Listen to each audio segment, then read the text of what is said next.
kým ma táto zem tu nosí, nedovolím, aby ublížil vám kdosi. Vedela som, že rytierom si mojich nocí. Avšak iba fígel tú potupu ľahko skosí.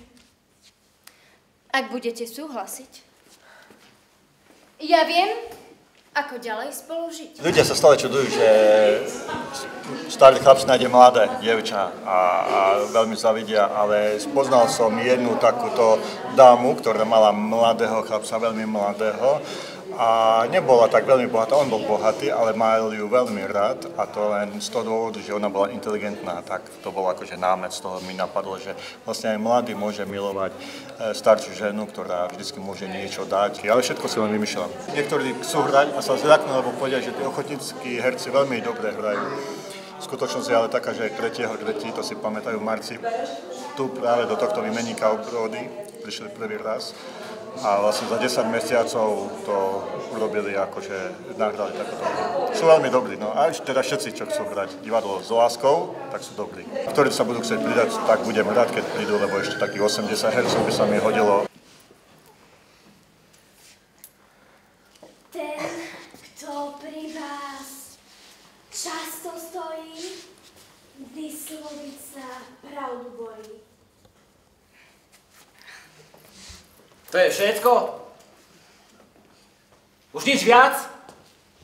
Veru tak. Moja mamka ma doniesla do toho divadla, že keď chcem, že sa môžem pozerať a tak, a ja som začala hrať tuláčku, vlastne ako zlodejku, čo žobre o peniažky, nemá domov a túla sa proste.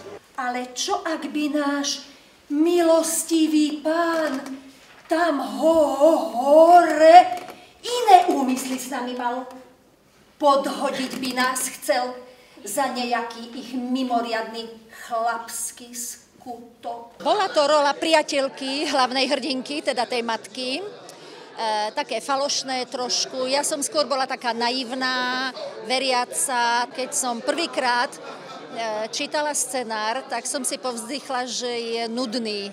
A náš pán režisér z toho urobil to, čo ste videli, takže klobúk dole. Stvárňovala som susedku, ktorá vie o všetkom a nič neprezradí a je troška zákerná a snaží sa zapárať do takých vecí, o ktorých každý vie, ale nikto to nechce povedať. Stretávali sme sa 2-krát do týždňa, v poslednej dobe dosť často, aby sme to mali tak, ako sme si to predstavovali. Chcete mi tým naznačiť, že zanedlho tu bude s nami malý človečik žiť?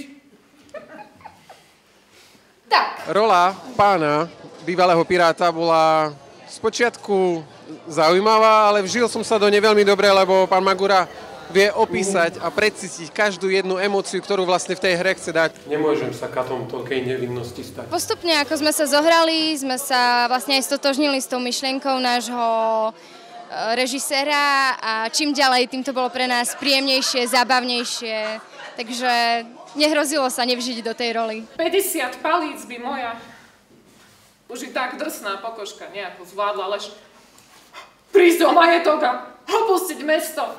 Kdeže?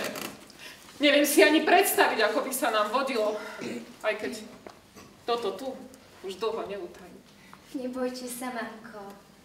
Ja už viem, ako ovcu nechať celú a vlka nasýtiť. Ja som chcela hrať v divadle od malička, len to nikdy nejak proste nevyšlo. Ale neviem, myslím si, že tak prirodzene, keď sa vyskytla tá šanca, že sa také divadlo otvára, povedzme, tak som sa do neho prihlásila a bolo to strašne príjemné. Myslím si, že to splnilo to, čo sme chceli, aby sa ľudia tešili z divadla a my sa tešíme tiež. Máte pravdu, pani moja. Ja a môj pán túlame sa svetom. Každé detstvo predstavuje určitú emóciu, ktorú herec musí precítiť a do nej sa vložiť a tak výjsť pred ľudí. Takže taký mesiac, 2 mi trvalo, kým som pochopil režiséra. Režiséri sú režiséri, hej, ja som veľmi vďačný za nášho režiséra, pána Maguru, ale chvíľu mi to trvalo, keďže predtým som v živote herectvo nerobil. Pred vystúpením tam som myslel, že roztrasem celý výmeník, lebo som sa dosť klepal, to je pravda. Asi po 2 minútach to začalo nejako plynulo zo mňa opadávať. Je to osoba, za ktorú som ja osobne nesmierne vďačný, pretože ma každý deň učí a ukazuje mi, čo je to láska, čo je to život. Som už raz taký. No a Keďže v podstate asi je dosť ťažké slovami vyjadriť, čo k tebe cítim, tak mi dovol pred týmto úžasným publikom jednu vec. Neplánoval som to predtým vôbec, ale ako sa blížil termín premiéry, tak v lete som nejako začal v hlave hútať, že tak ostatní o tom nevedia, lebo ja som to nehovoril ľuďom, až tu nás sa dozvedeli, že vlastne čo robím 9 mesiacov pomimo.